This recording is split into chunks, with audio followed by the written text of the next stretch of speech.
베드로전서 1장 19절에서 20절입니다. 베드로전서 1장 19절에서 20절 말씀 다 같이 한 목소리로 읽겠습니다. 오직 흠 없고 점 없는 어린 양 같은 그리스도의 보배로운 피로 한 것이라. 그는 창세 전부터 미리 알리신 바 된 자라. 이 말세에 너희를 위하여 나타내신 바 되었으니. 아멘. 웨스트민스터 신앙고백서 제8장 1항을 보겠습니다.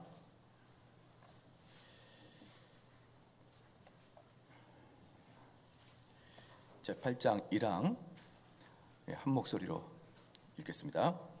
하나님께서는 그의 영원하신 계획에 따라 그의 독생자이신 주 예수를 택정하시어 하나님과 사람 사이의 중보자가 되게 하시기를 기뻐하셨다. 그리고 선지자 제사장 및 왕 대신과 그의 교회의 머리와 구세주가 되게 하심을 기뻐하셨다. 또한 만유의 후사가 되시며 세상의 심판자가 되게 하심을 기뻐하셨다. 하나님께서는 그의 독생자에게 만세 전부터 한 백성을 주어 그의 씨가 되게 하셨다. 그리고 그로 말미암아 기약한 때에 그 백성이 구속함을 받은 부르심을 받으며 의롭다함과 성결케 함과 영화되게 하셨다. 아멘. 오늘은 중보자 예수 그리스도에 대해서 말씀을 하겠는데, 지난번에는 2장 4장을 다 했습니다. 다 했고 2장부터 4장까지 했고, 오늘은 이제 1장을 통해서 1절을 통해서 이렇게 말씀을 전하겠습니다. 우리가 예수 그리스도를 알기 위해서는 중보자 예수 그리스도를 알기 위해서는 두 가지의 면을 봐야 된다라고 지난주에 말씀드렸어요. 두 가지의 면은 뭐냐면, 첫 번째 예수님의 존재론적인 면이고, 두 번째는 사역적인 면입니다. 존재론적인 면에서는 우리가 봤던 게 무엇입니까? 우리 예수님은 완전한 인간이요 완전한 하나님이다 라는 것을 우리가 지난 시간에 배웠습니다. 왜 우리 예수님이 완전한 인간이 돼야 되고 완전한 하나님이 돼야 되느냐라는 그 이유를 우리는 잘 알고 있습니다. 인간의 편에서 인간을 대신해야 되기 때문에 완전한 인간이 돼야 되고, 그 다음에 그 예수 그리스도의 그 피 흘림과 죽으심이 모든 인류에게 공의, 영향력을 미쳐야 되고, 또한 하나님의 그 공의로움을 만족시켜야 되기 때문에 그것은 오직 신이어만 된다라고 말씀을 드렸죠. 그렇기 때문에 우리 예수님은 존재론적으로는 완벽한 인간이요 완벽한 하나님이어야 된다라는 것을 여러분 잘 아셔야 됩니다. 특별히 우리가 완벽한 인간이 돼야 된다라는 것은 서로 혼용되지 않고 서로 혼동되지 아니하신다라는 것을 알아야 되는데, 그러므로 우리 예수님은 육적인 관점에서 사역할 때 어떠한 신적인 도움 없이 철저히 우리와 똑같은 성정으로 말미암아 시험 받으시고 고난당하시고 피 흘리시고 십자가에 돌아가신 것은 어떠한 신적인 도움이 없이 완벽한 인간의 관점으로 우리와 똑같은 감각으로 그 일을 다 이루셨다라는 것을 우리가 알기 위해서 그걸 알아야 된다고 말씀드렸습니다. 그러면 이제 오늘은 이제 사역적인 면에 대해서 우리가 좀 알아봐야 될 것 같습니다. 사역적인 면, 바로 그게 이제 오늘 8장 1절 말씀인데요. 하나님께서는 그의 영원하신 계획에 따라 그의 독생자이신 주 예수를 택정하시어 하나님과 사람 사이의 중보자가 되게 하시기를 기뻐하셨다라고 말씀했는데, 오늘 오전 말씀을 통해서 이 중보자의 개념을 여러분이 잘 아실 거예요. 이제 이 중보자의 개념은 인간의 편에서뿐만 아니라 하나님 편에서도 우리 예수님이 필요하셨다는 것을 여러분이 분명히 좀 아셨을 거라고 저는 생각합니다. 그래서 중보자가 되게 하셨는데, 그 다음에 이제 중요한 게 뭐냐면, 그리고 선지자, 제사장 및 왕이 되신과, 이게 중요합니다. 이제 우리 예수님을 설명할 때, 사역적인 면에서 설명할 때 어떻게 설명하냐 그러면, 우리 예수님은 선지자요, 제사장이요, 왕이시다라는 걸로 설명을 하는 게 우리 주님을 사역적인 면으로 설명한다 이 말입니다. 우리 예수님을 사역적인 면으로 설명한다, 이것을 처음으로 선지자요 제사장이요 왕으로 설명해냈던 분이, 최초의 분이 바로 칼빈입니다. 칼빈이 우리 주님을 사역적인 면으로 설명해낼 때 이렇게 설명해내는 것이죠. 그러면 그럼 그리스도의 사역론에서 이 세 가지, 특별히 이 세 가지는 성경에서 우리 주님은 이러신 역할을 하셨다라고 성경에 분명히 나와 있지 않고, 심지어는요, 우리 주님은 자신이 이러한 사역을 거절한 것도 있었습니다. 예를 들어서요, 오병이어 사건을 일으키신 다음에 사람들이 예수님을 왕으로 섬기려고 하자 우리 주님은 나는 그런 왕이 아니다, 이제 이렇게 거절하셨던 거 여러분 기억나시죠? 또 우리 주님께서 사람들에게, 제자들에게 사람들이 나를 누구라고 하느냐 이제 이렇게 이야기하니까 주님은 예레미야요 뭐 이러면서 선지자 중에 하나입니다 라는 이야기를 할 때 우리 주님은 나는 그런 선지자 중에 한 명이 아니다, 이제 이렇게 말씀을 하셨고요.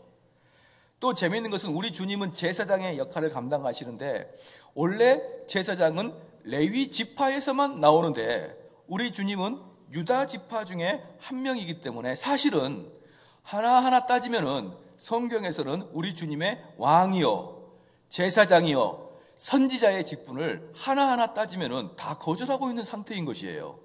그럼에도 불구하고 칼빈은 그렇게 설명한 이유가 있었겠죠. 칼빈은 사역적인 면에서 우리 하나님 예수님은 선지자와 제사장과 왕의 역할을 수행하셨고, 이 구약에 나와 있는 모든 선지자, 제사장, 왕은 바로 우리 예수님의 예표요, 모형이다라고 칼빈은 그렇게 기독교 강요 2권에서 그렇게 이야기를 했습니다. 그러면 도대체 이 선지자와 제사장과 왕은 어떠한 역할을 했고, 그 역할을 했었던데 타락을 해서 어떻게 변했고, 우리 주님은 그것을 어떻게 회복하려고 그러는지 잠깐 살펴보면요, 선지자는 먼저 하나님의 입장에서 우리들에게 오는 거예요.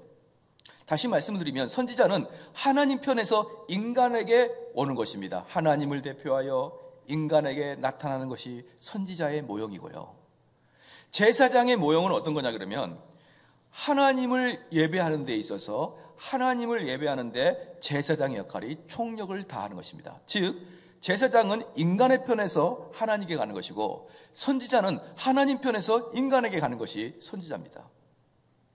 왕은 어떤 역할을 하냐? 왕은 천지 만물을 다스리는 것이 왕의 역할이죠.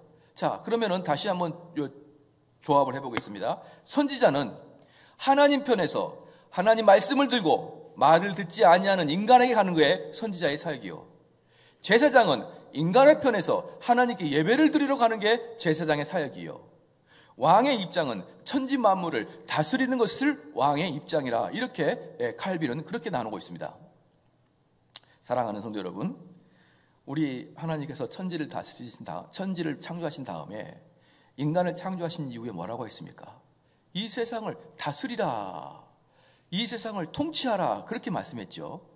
그렇기 때문에 저와 여러분은 이 세상을 다스리고 통치해야 될 그런 왕의 직분이 있다는 걸 믿기를 주의 이름으로 축원합니다.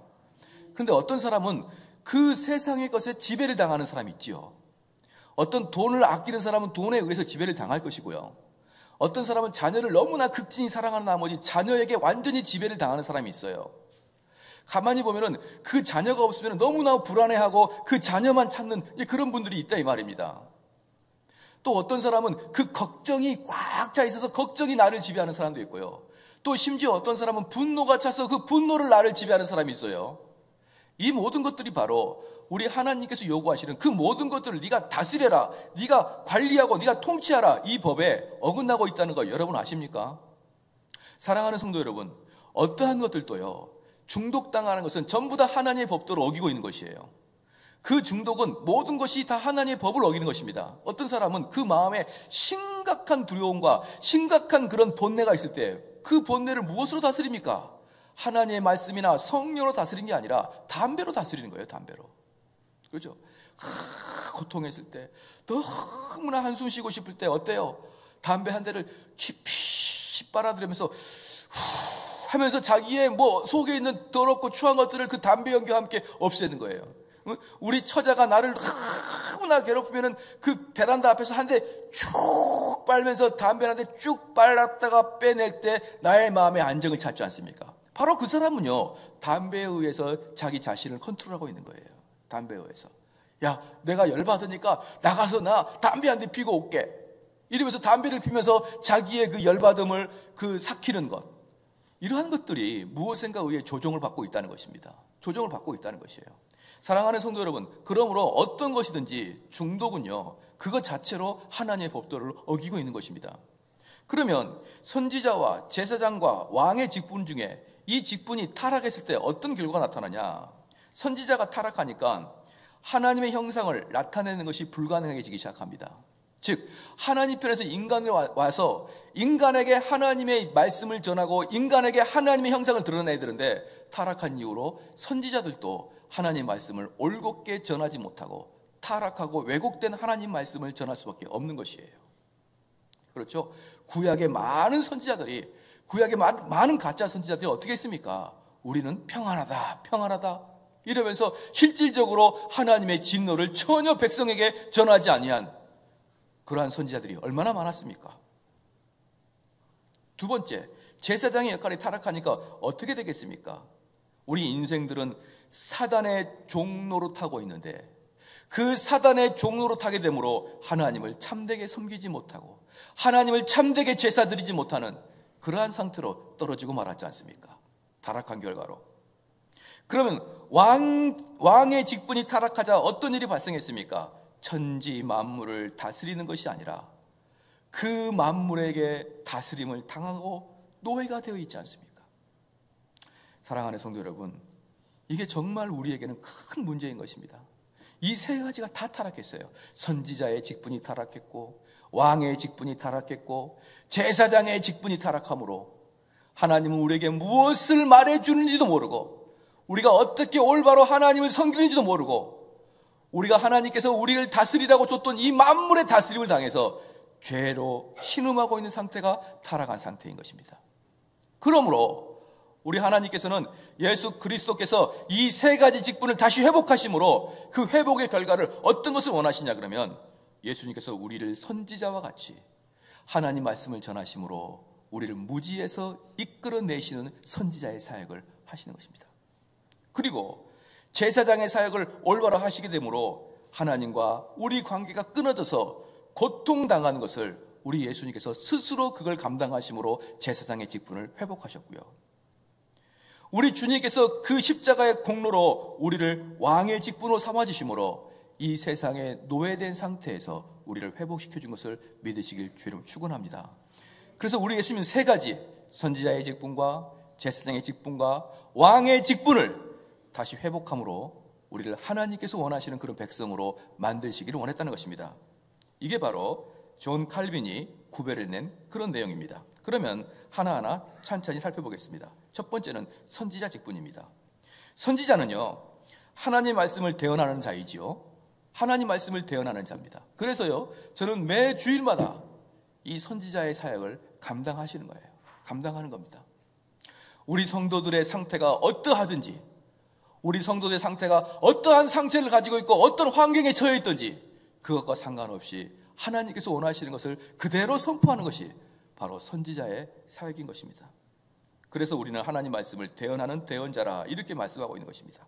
그러므로 사랑하는 성도 여러분, 하나님 말씀을 전파하는 자들은 가감없이 하나님 말씀을 선포하는 것이에요. 많은 사람들이 묻습니다. 목사님은 왜 다른 목사님에 같지 않게 왜 자꾸 이렇게 검은색 가운을 입습니까? 이렇게 이야기하는 분들이 있어요. 제가 몇 차례 말씀을 드렸지만 아직까지도 이해 못하신 분들을 위해서 제가 또 한번 설명을 해드리고 가겠습니다. 미국이나 유럽에서는요 3대 가운 직종이 있습니다. 3대 가운 직종이 있어요. 그게 바로 목사와 판사와 의사가 3대 가운 직종에 속합니다. 이 3대 가운 직종에 속하는 사람들은요 똑같은 학제를 갖고 있습니다. 즉 일반 대학교 4년제를 졸업한 다음에 그 다음에 신학대학원 3년을 가든가 로스쿨 3년을 가든가 메디컬 스쿨 3년을 가는 이런 학제가 다 똑같습니다. 자, 그 사람들은 그 지역에서 가장 존중받는 그런 직업을 갖고 있기 때문에, 그래서 요즘에는 하나가 더 들어가 있습니다. MBA가 들어가 있어요. 그래서 일반 대학을 나온 다음에 MBA 과정을 들어가게 돼서 그 경영학 석사 과정이 같은 안에 있지만 원래 전통적으로는 의학과 법학과 신학이 똑같은 학제를 가지고 있습니다. 그러면 그 학제를 가지고 있는 그것은 다 이유가 있겠죠. 그 이유는 뭐냐 그러면 그 세 가지 직분은 전부 다 사람의 목숨과 연관되어 있다는 걸 여러분 알고 있어야 됩니다. 의사는 우리의 육을 고치는 것이고 판검사는 우리의 감옥을 가서 인생을 하는 것이고 목회자들은 어떤 것을 말합니까? 우리의 영혼과 우리의 정신을 이끌어가는 것이죠. 이 세 직분은 그래서 요구하는 게 똑같고 그들의 존중도는 그 사회에서 가장 높습니다. 그런데 이들에게 동일하게 가운을 입힙니다. 왜 이들에게 가운을 입히냐 그러면 너희들은 그 가운을 입는 순간 인간 정대운이 아니라 선포자 정대운이 된다는 것이에요. 다른 말로 여기 있는 목회자가 아니라 이제 여기 판사가 되어서 제가 법복을 입고 법의 가운을 입고 재판석에 섰는데 나의 원수가 그 재판석 밑에 피고로 앉아있다고 생각해 보십시오. 오, 너 잘됐다. 내가 너를 지금까지 얼마나 기다렸는데 잘됐다. 이러면서 그 친구가 3개월간 감옥에 가야 되는데 오냐? 너는 잘됐어. 3년. 그렇게 하지 말라는 것입니다. 내가 너무나 사랑하는 사람이 내 가족이 피고석에 앉아 있었습니다. 그랬더니 3년 맞아야 될 것을 3개월 이렇게 하지 말라는 것입니다. 사랑하는 성도 여러분, 판사가 재판복을 입고 그 재판석에 앉아 있을 때는 인간 정대운이 아니라 재판장 정대운으로 가서 그 사람이 너와 사적인 관계를 고려하지 말고 법에 의해서 그를 판단하라. 그런 차원에서 너는 사라지고 오직 재판장만 나타나라. 그래서 가운을 입고 나타나는 거예요. 의사도 마찬가지입니다. 막 수술하려고 보니까 내 대학교 때 우리 대학교 때 우리 하숙집 아주머니인데 나를 그렇게 힘들어해서 하숙비가 하루만 밀려도 나를 그렇게 안달복달하던 하숙 아줌마가 수술대에 누워있는 것입니다. 옳거니 잘됐다 이러면서 없는 그냥 그거 하나 속에 기스내놓고 그러면 안 된다는 것이에요. 그 병상에 누워있는 사람이 너의 원수가 됐건 너의 친구가 됐건 누구가 됐건 너가 그 사람을 수술할 때는 인간 홍길동이가 아니라 의사 홍길동으로 나가야 되는 것입니다. 그런 차원에서 나는 사라지고 의사인 내가 살아 나타난다 하면서 가운을 입는 거예요. 목회자도 마찬가지입니다. 여기 있는 사람들 중에 여러 가지 형편이 있을 것이에요. 여러 가지 형편들이 있을 것입니다. 만약에 이렇게 하나님 말씀 전하면 그렇게 상처받을 수가 있는 사람이 분명히 있어요. 이러한 상처를 받은 사람이 분명히 있는데 이 하나님 말씀은 꼭 그것을 설명해야 될 때가 있습니다. 그럴 때 가차 없이 설명하라는 게 가운을 입는 것입니다. 사랑하는 성도 여러분, 그러므로 제가 이 설교 가운을 입을 때마다 항상 느끼는 게 뭐냐 그러면 나는 여러분의 고려를 전혀 하지 않습니다. 전혀 하지 않아요. 왜? 그게 하나님 편에 쓰는 것이니까. 내가 이 설교를 주면 아니 우리 김 집사님이 꼭 이런 문제에 빠졌는데 내가 이거 설교하다가 우리 김 집사님이 큰 상처를 받겠는데 내가 이걸 설교하지 말아야지. 왜 그렇게 할 수 없겠습니까? 그러나 그렇게 하는 것은 설교자의 양심을 파는 것입니다. 바로 그게 뭡니까? 선지자의 사역인 거예요. 선지자의 사역. 선지자는 나에게 오는 말씀을 가감없이 전파하는 것입니다. 그리고 우리 예수님께서는 이 선지자의 직분을 어떻게 감당하셨는지 그대로 보여주고 계십니다. 구약에서는 선지자들은 어떻게 했느냐? 환상과 신탁과, 그렇죠? 환상, 신탁, 꿈, 족장들과 선지자를 통해서 하나님 말씀을 전했어요. 환상, 꿈. 예. 여러분 잘 아시죠? 예수님 신앙 고백서 우리 잘 아시죠? 우리 한번 다시 한번 펴볼까요? 1장 한번 봐봅시다. 1장.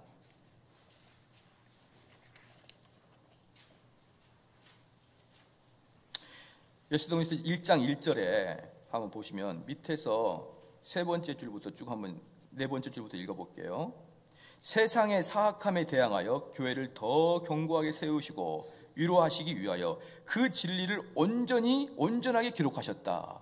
하나님의 진리를 성경에다가 어떻게 기록하셨다고요? 온전하게 기록하셨다. 즉 더하고 뺄 것도 없다 이 말입니다. 성경에. 그러면서 이것이 성경을 가장 필요한 것으로 만들며 하나님께서 자기 백성들에게 자신의 뜻을 계시하던 이전 방식은 뭐하게 됐다고요? 종식되었다는 것입니다. 종식. 하나님께서 그 계시하셨던 그 방식들은 이전의 방식들은 종식하셨다는 것이에요. 성경이 기록이 완성된 다음에 이전에 하나님이 우리에게 주신 방식들을 종식하셨다 이 말입니다. 그러면 이전에 우리에게 어떻게 하나님께서 방식을 주셨습니까? 이 성경이 기록되기 전에 즉 신약 성경이 기록되기 전에, 그것은 방금 히브리서, 아니 죄송합니다, 그 웨스트민 신앙고백서 1장 1항을 기록할 때는 마지막에 기록한 성경 구절이 어디냐면 히브리서 1장 1절 말씀 2절 말씀인데, 히브리서 1장 1절 말씀 2절 말씀 이전에 하나님의 뜻이 어떻게 전파가 되었습니까? 시작. 각종 환상과 꿈과 예언으로, 환상과 꿈과 예언으로 하나님 말씀 우리에게 선포되었지 않았습니까? 그런데 그걸 종식시켰다는 것입니다. 종식. 사랑하는 성도 여러분, 그러므로 지금도 꿈 보고, 목사님 꿈에, 그렇게 목사님 꿈에, 그러면 저는 귀를 닫아버립니다. 꿈을 꾸셨군요. 목사님 환상, 그러면 저는 환장하겠어요. 왜 자꾸 그렇게 헛된 소리를 하는지 모르겠습니다. 사랑하는 성도 여러분, 목사님 꿈에, 환상 중에 깨달은 걸, 애언 이렇게 이야기하시려고 그러면 차라리 그냥 은사주의 교회를 가십시오. 은사주의 교회로. 은사주의 교회는 그분이 떠오른다 자꾸 그렇게 하시는데, 웨스트민 신앙고백서 제1장 1절에 끝! 종식되었다 라고 분명히 나타나고 있지 않습니까? 여러분, 자꾸 신앙을 묘하게 뭔가 신비스럽게 끌고 가려고 하지 마시고요, 분명히 교리에 나와 있는 대로 차근차근 해나가야 됩니다. 그러지 않으면요, 우리는 이상한 신앙을 갖게 됩니다. 어떤 분이 저희 교회 처음에 오실 때 그랬었어요. 목사님, 제가 삼성제일교회를 왔다 갔다 하는데 갑자기 꿈을 꿨대요.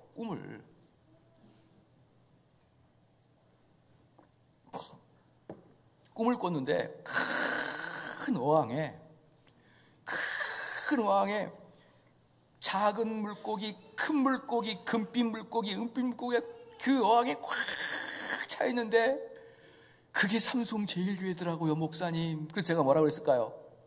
아멘! 이랬죠. 왜? 온다고 하니까, 교회로.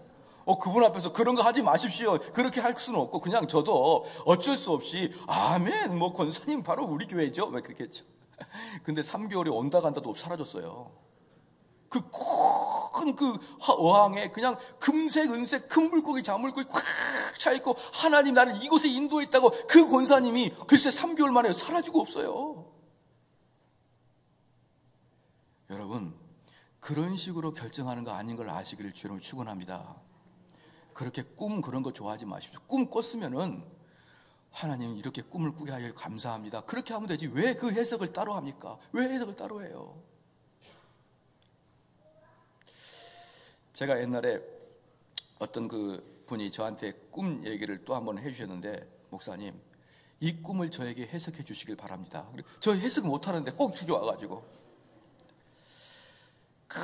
큰 들판에, 그렇죠? 초록의 들판에 큰 장대의 빨랫줄에 하얀색 이불을 이렇게 널고 있는 꿈을 꿨다는 거야. 하얀색 이불. 바람이 팔랑팔랑하면서 이렇게 하는데 너무 아름다운 꿈을 꿨다는 겁니다. 이 꿈의 내용이 뭘까요? 그래서 제가 백수 되신 거요? 네, 이렇게 얘기해요. 그건 백수밖에 없어요. 산 위에 올라가서 이불을 넣는 것은. 그런 꿈을 꿔가지고 뭔가를, 지금 저한테 뭔가를 좋은 소식을 들으려고, 아마 천국과 같은, 행복과 같은 그런 삶을 살 수 있을 것 같습니다, 이런 소리를 들으려고. 그런데요, 백수 아니고는 그런 일을 할 수가 없습니다. 여러분 아시겠죠? 꿈이나 환상 없는 거 이제 아시겠죠? 웨스트민 신앙고백서 1장 1항부터 딱 말하고 들어가잖아요. 그거 없으니까 그런 거 이제 더 이상 이야기하지 말고 성경 말씀만 열심히 공부해라. 할렐루야. 그리고 이제 우리 주님께서는 이제 그 다음에 하나님 말씀을 가감없이 전하는데, 어디까지가 하나님 말씀에 가감없이 전하는 거냐 그러면요, 그 마음에 성령이 내 마음에 들어오셔서 성령이 그 하나님 말씀을 감동시키는 것까지가 하나님 말씀 사역이에요. 그냥 성경을 읽고 성경으로 멈추는 게 아니라 성령께서 그 말씀을 통하여 내 마음에 조명함을 주시사 그 말씀이 참으로 옳다고 깨달으면서 다리를 탁 치면서 이것이야말로 하나님의 뜻이구나라고 깨닫는 데까지가 하나님 말씀 사역입니다. 그러므로 하나님 말씀 사역은요, 그냥 성경을 쭉 읽어주고 공부하듯이 쭉 가는 게 아니라 이 말씀으로 여러분의 가슴이 찔리고 여러분 마음에 한숨이 나오고 우리들 성도들 마음에 결단이 일어설 때까지 그 말씀을 요리하는 것이 선지자의 사역인 것입니다.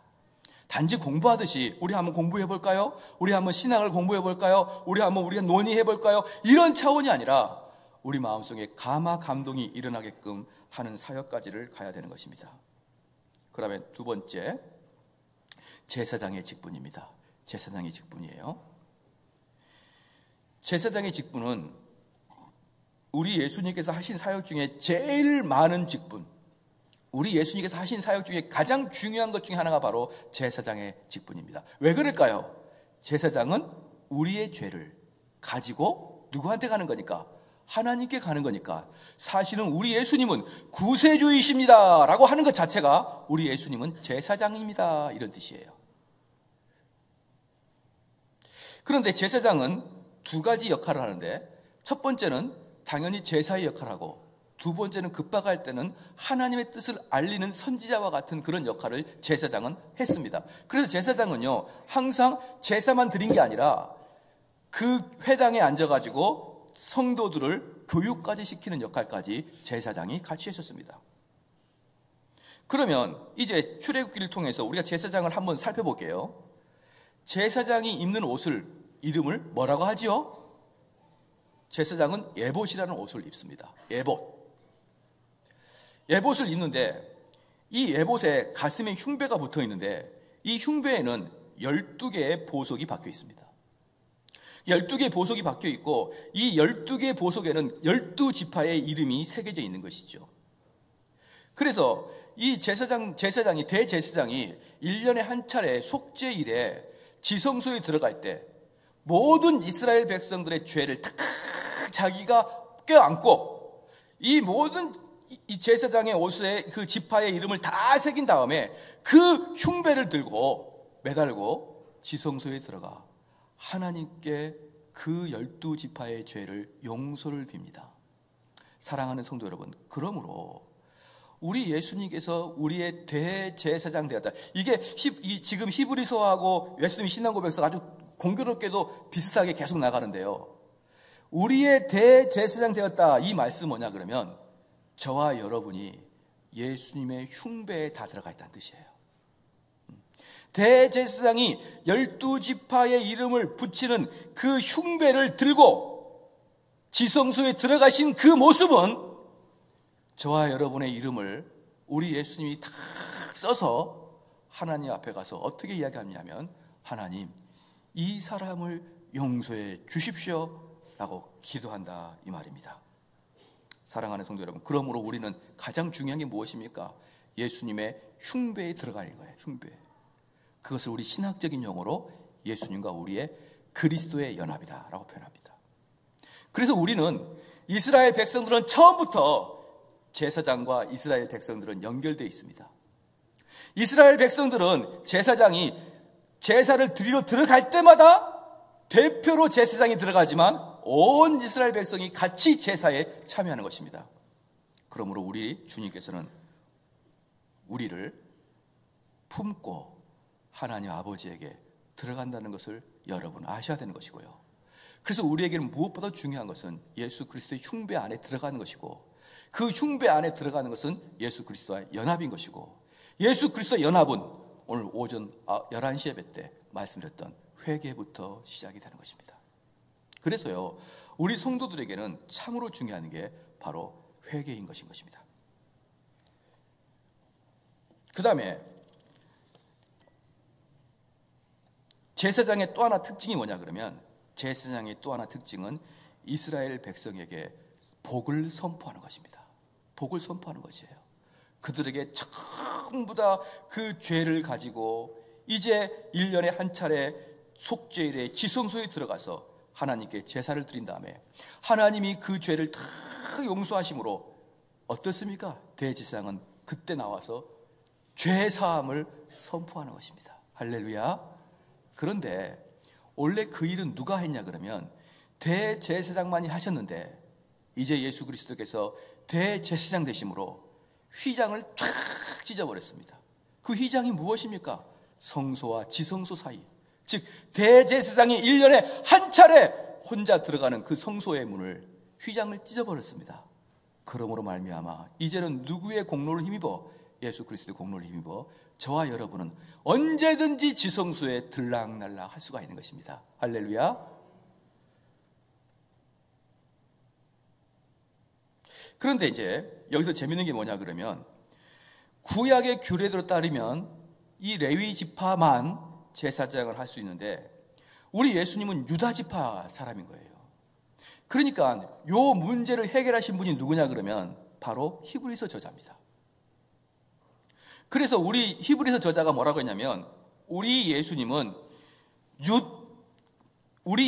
레위 지파의 반차를 조차 제사장이 된 게 아니라 누구의 반차를 조차? 시작. 멜기세덱의 반차를 조차 우리 예수님은 대제사장 된 것이다.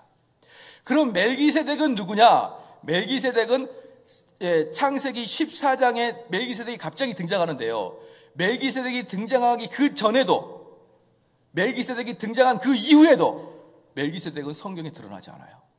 딱 한 번 시편에 나타나는데, 시편에는 그 멜기세덱에 대한 그 해석만 나타날 뿐이지 실질적으로 멜기세덱이 어디서 왔으며 무슨 일을 했으며 어디로 갔는지 전혀 드러나지 않고, 멜기세덱은 갑자기 툭 나타났다가 갑자기 툭 사라집니다. 저번에 제가 이걸 설명하면서 어떻게 했냐 그러면요, 그 영화 터미네이터를 보면은요, 터미네이터가 갑자기 툭 살았다가 나타났다가 툭 사라져 버려요. 터미네이터는. 그것처럼 이 멜기세덱은 구약에서 어디에서 누구의 지파인지 누구의 자손인지 그것은 누가 보냈는지 아무도 모르고 멜기세덱이 덜썩 나타났다가 덜썩 들어갑니다.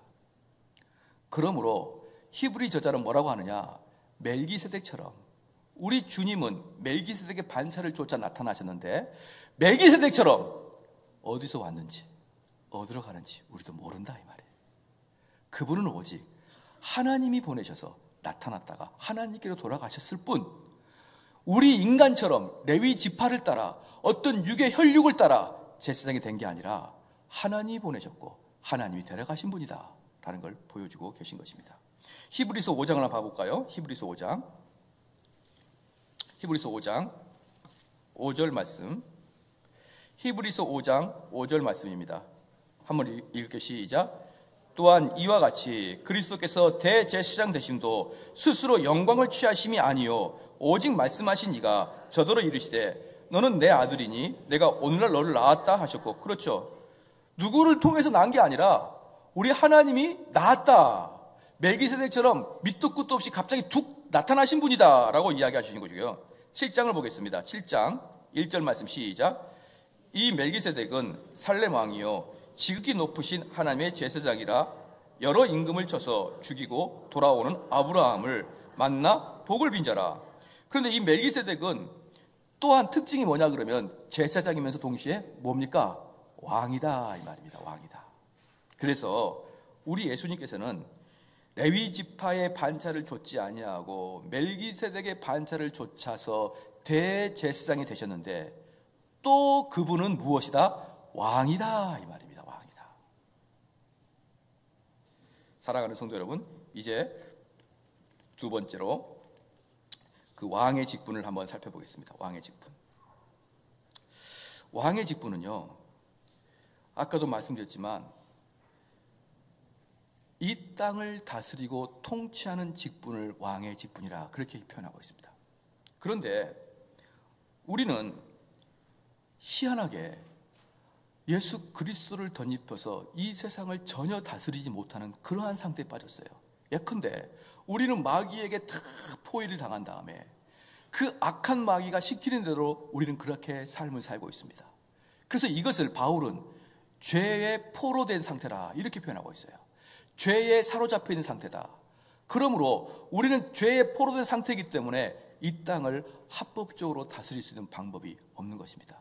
그러므로 이 땅의 죽음과 이 땅의 마귀의 세력을 능히 이기시고 그를 무찔리시고 죽음의 세력을 이기신 예수 그리스도를 여러분의 왕으로 모신 자들이여, 이제 여러분은 죽음의 권세를 이길 수 있어야 됩니다. 죽음의 권세를 어떻게 이기냐 그러면요, 내가 죽을 때까지 안 하겠다 이런 뜻이 아니고 항상 마귀는 여러분에게 이렇게 유혹을 합니다. 얘야, 너 이거 이렇게 하지 아니하면 너는 궁극적으로 이 땅에서 살아갈 수가 없다. 너에게 이 방법으로 살아가라고 분명히 세상이 너에게 이야기하지 않느냐.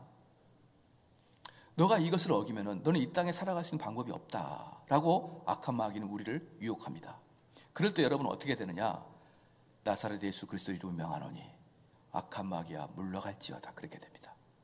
나는 오직 여호와 하나님의 명령에 순종할 것이고 예수 그리스도가 그렇게서 말씀하신 그 방법대로 살아가면서 나는 능히 살아갈 수 있다는 걸 나는 믿는다라고 이야기됩니다.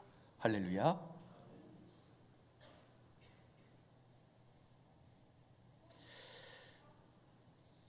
이게 안 되면요, 우리는 너무나 많은 경우에 타협하고 맙니다. 제가 그 친구 목사님 중에 마지막 임종하실 때 그 사역하시는 그 사역을 꼭 하십니까? 제가 물어봤는데 그 사역이 그분에게 맞아요. 근데 마지막 임종하실 때 그 돌아가신 분들의 마음의 위로와 소망을 주기 위한 사역을 하시는데요, 많은 사람들이 죽기 전에 부들부들 떨어요. 부들부들 떱니다. 근데 그 중에서 특별히 떠는 분들 중에 목사님과 장로님들이 꽤 많답니다. 근데 목사님과 장로님들이 꽤 많은 이유는 뭐냐 그러면요, 그들 마음속에 하나님을 사랑하는 마음과 그 하나님을 절대적으로 신뢰하고 믿는 마음은 없는데 하나님을 믿지 않았을 때 어떤 결과가 올지를 알고 있기 때문에, 하나님을 정말 마음속에 신뢰하지 않는데 그 결과가 무엇인지는 너무나 잘 알고 있기 때문에 적지 않은 목사님과 장로님들의 마지막이 부들부들 떨고 있다는 걸 저보고 목사님 아십니까? 묻더라고요. 사랑하는 성도 여러분, 그렇게 된다 그러면 만약에 그분이 이제 너무나 연로하셔가지고 돌아가기 직전인데 그분이 그 전직 장로님과 목사님이었다 그러면 그 목사님, 제 친구 목사님은 어떻게 사역하시느냐? 그 목사님을 위로하고 앉아있는 거예요. 위로하고. 제가 그 목사님한테 그랬습니다. 목사님 그렇게 사역하면 안 되십니다. 그들에게 정말 마지막 기회인 것입니다. 목사님, 그들의 죄를 회개하고 그리스도를 붙들게 그런 사역을 하셔야죠. 그런데 그분이 그렇게 말씀했던 그 바로 이제 마지막 그 심판대 앞에 가기 직전에 그 목사님과 장로님들과 교회 중직자들이 어떤 삶을 살았느냐? 그들은 교회를 다녔지만 그 마음 깊숙한 곳에서 주님의 방법대로 살아가면은 내가 망할 수 있다라는 생각을 가지고 다 타협하고 살았던 사람들이에요. 다 타협하고. 얼마든지 그럴 수 있잖아요. 신앙생활 잘하는데, 권사님인데 시장에서는 아주 세속적인 방법으로 장사를 하고 있는 거예요. 속이기도 하고 덤탱이도 씌우기도 하고 정직하지 못하고 이렇게 내가 해야만 먹고 살 수 있지 라는 마음으로 교회에서는 직분자인데 내가 직장 가서는 세속적인 사람보다 더 타락하는 방법으로 살아가는 사람들이에요. 그런 사람들이 거의 대부분 마지막에 그 목사님 붙들고, 목사님 나 옆에서 좀 찬송가 좀 불러줘 목사님. 예? 나 무서워 목사님. 떠나지 마. 나는 제일 무서운 게 밤이야. 밤에는 너무너무 무서워 목사님. 나 좀 살려줘요. 근데 그분들의 거의 대부분이 예수 그리스도의 왕된 직분을 항상 떠나 있던 분이에요. 우리 주님이 가르쳐준 방법대로 살아가지 않아요. 그리고 그들의 방법은 세속적인 방법으로 가득 찼습니다. 그런데 사랑하는 성도 여러분, 지금부터 여러분은 능히 이기셔야 됩니다. 이 악한 놈들이 우리를 그렇게 살다가는 죽음의 권세로, 멸망의 권세로 우리를 협박하고 겁박할 때도 우린 예수 그리스도의 이름의 방법으로 살아가야 됩니다. 정직하게 살아야 될 것이고요, 죄를 멀리하게 될 것이고요, 내가 이렇게 살아갈지라도 내가 망하는 한이 있어도 내가 그것은 결단코 할 수 없느니라. 여러분, 그런 다짐과 결심이 있어야 될 것입니다. 기도하시겠습니다.